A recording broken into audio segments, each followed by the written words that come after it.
ఇవాళ ఆయన బూతులు అసలు ఆ బూతులు వినడానికే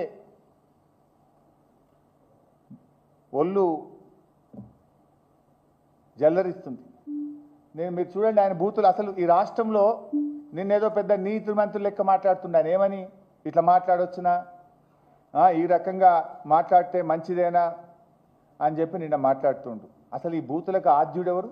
నువ్వు కాదా రేవంత్ రెడ్డి గారు? అసలు నువ్వు మాట్లాడినటువంటి బూతులు నిన్న ముఖ్యమంత్రిగా నువ్వు బట్టలు ఇప్పదీసి రోడ్డు మీద కొడతాం అని జర్నలిస్టులను పట్టుకొని మాట్లాడుతావు, సంస్కారహీనంగా మాట్లాడుతావు. అసలు గతంలో రేవంత్ రెడ్డి గారు మాట్లాడిన భాష ఒక్కసారి చూసినాక నేను మాట్లాడతాను. ఆంజయ్ బాబు షార్ట్గా పెట్టు. ఈ సన్నాసి రండా అలాగే ఎర్ర గాల్చి పిర్రల మీద వాతలు పెడతాం. మీరు ఒక్కసారి చెప్పండి. నీ ముడ్డి మీద డ్రాయర్ కూడా ఉండదు, పీకడం మొదలు పెడితే బిడ్డ.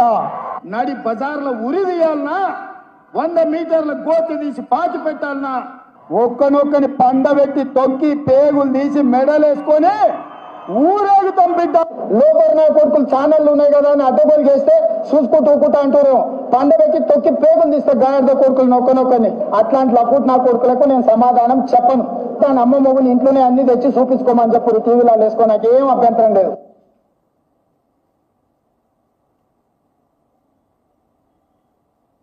నెత్తి మీద కాలు పెట్టి తొక్కకపోతే గుండు కొట్టించుకుంటా అక్కనే నా కొడుకల్లారా రండి. అట్లనే తెలంగాణ ప్రజలు అడవి పందుల్లా నీ అయ్యో అరే సన్నాసుడు కార్యకర్తలు వాళ్ళని పట్టుకొని యాప చెట్టు కట్టేసి లాగుల కొండలు ఇచ్చి కొడతారని చెప్పి బోర్ల పక్కల పండబెట్టి తొక్కుతాం. వేముల వీరేశాన్ని నల్గొండ క్లాక్ టవర్ దగ్గర బట్టలు పదిసి పిర్రలు వాళ్ళ దగ్గర కొడితే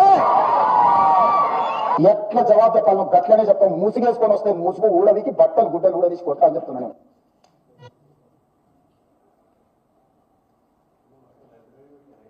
ఇంకా చాలున్నాయి. ఇంకా మా వాళ్ళు మరి 5 నిమిషాలు తయారు చేస్తే వద్దులే ఆ బూతులు ఉంటే ఇంకా ఇప్పటికే పిల్లలు చెడిపోతున్న రాష్ట్రంలో 1 నిమిషానికి కుదించమని చెప్పిన.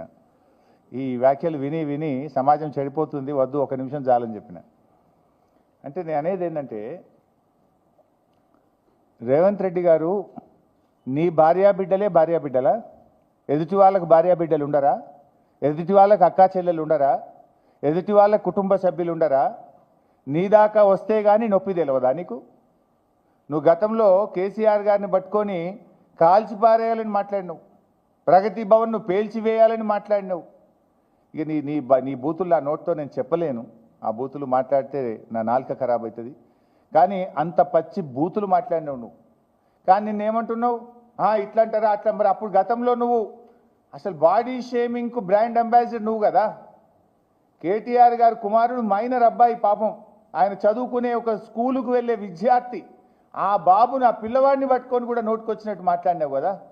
నా ఎత్తు పొడుగు గురించి కూడా అడ్డమైన కూతలు కూసినావు కదా నువ్వు. అసలు బాడీ షేమింగ్కు రాజకీయాల్లో అవకాశం ఉంటుందా? ఏం మాట్లాడుతావు నువ్వు? మనిషివా పశువువా నువ్వు? మనిషి అయితే అన్నం తినేటోడైతే ఇట్లా మాట్లాడింది నువ్వు, చెడగొట్టింది నువ్వు, రాజకీయాలను కలుషితం చేసింది నువ్వు, బూతులకు నిలయం చేసింది నువ్వు. ఏదో 100 ఎలుకలు తిన్న పిల్లట నేను శాకాహారిని అన్నట్టు బూతులకు బ్రాండ్ అంబాసిడర్ నువ్వు. ఇవాళ నీతి సూత్రాలు, నీతి వ్యాఖ్యలు నువ్వు వల్లిస్తే ఎట్లా రేవంత్ రెడ్డి గారు?